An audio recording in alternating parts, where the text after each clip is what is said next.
एक press conference होती है और वो भी देश की राजधानी दिल्ली में।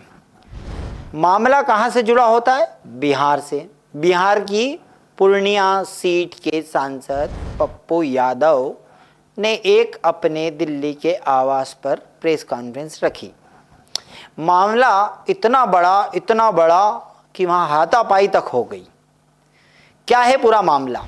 बिहार की राजनीति का एक ऐसा चेहरा जो जितना बेबाक उतना ही विवादों से भी जुड़ा रहा, राजेश रंजन यानी पप्पू यादव। लेकिन इस बार चर्चा उनकी राजनीति की नहीं बल्कि दिल्ली में उनके आवास पर हुई एक सनसनीखेज घटना की।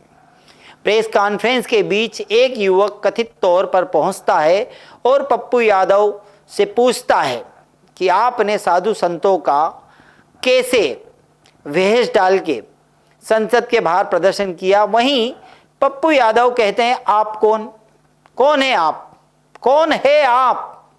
इतने में फिर अचानक मामला गर्म हो जाता है, हंगामा मच जाता है और पप्पू यादव के सुरक्षाकर्मी और समर्थक अपने समर्थकों के साथ उस युवक से हाथापाई और मारपिटाई शुरू कर देते हैं।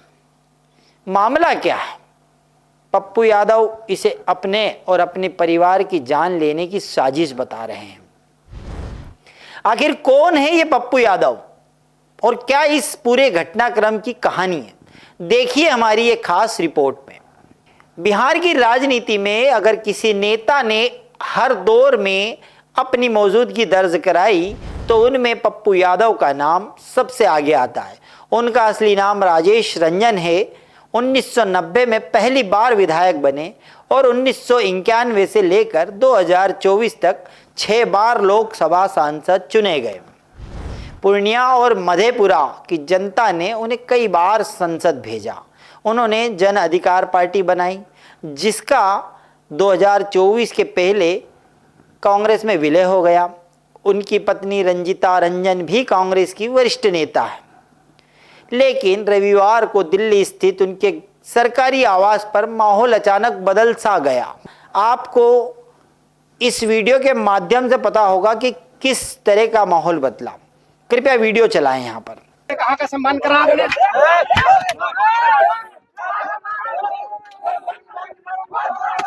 आपने? आपने कहाँ का सम्मान कराए? आपने कहाँ का सम्मान करा?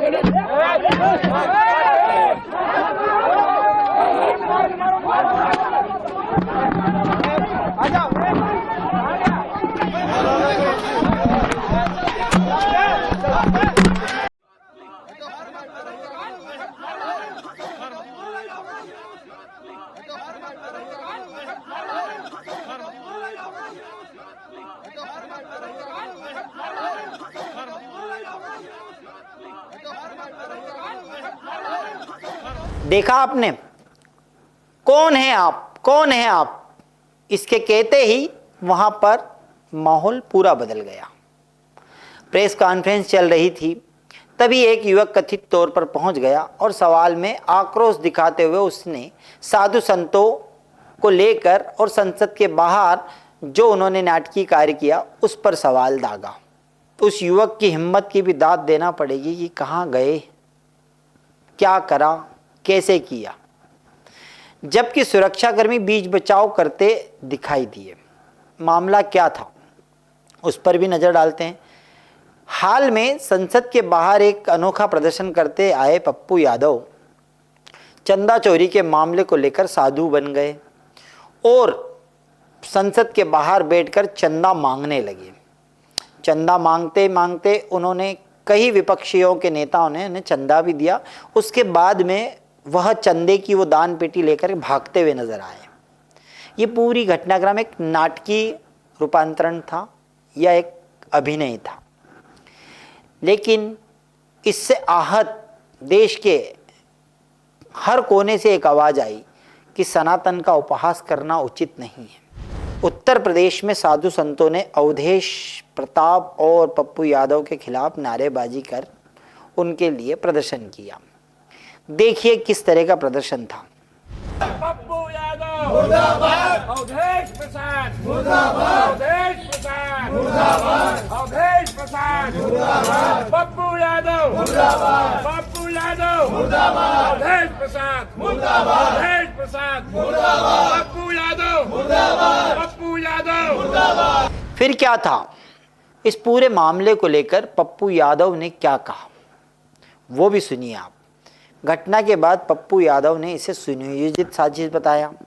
उन्होंने दावा किया कि एक रात पहले कुछ लोग उनके बच्चों के घर तक पहुंच गए थे और परिवार को डराने की कोशिश की। चाकू लेके मारने आया भाई, चाकू लेके और आपके साथ आइए पीछे पीछे। मैडम आप अभी मैं हाफ रहा हूँ, आप मेरी स्थिति देखिए। बहुत सारे लोग घर में आए हैं, मीडिया वाले हैं। इसको अभी मेरी सांस मैडम हमला कर रहा है, अब हम प्रसाद को बचाएंगे। और वो कह रहा है कि अगर आप बाहर निकलेंगे तो आपकी हत्या कर देंगे।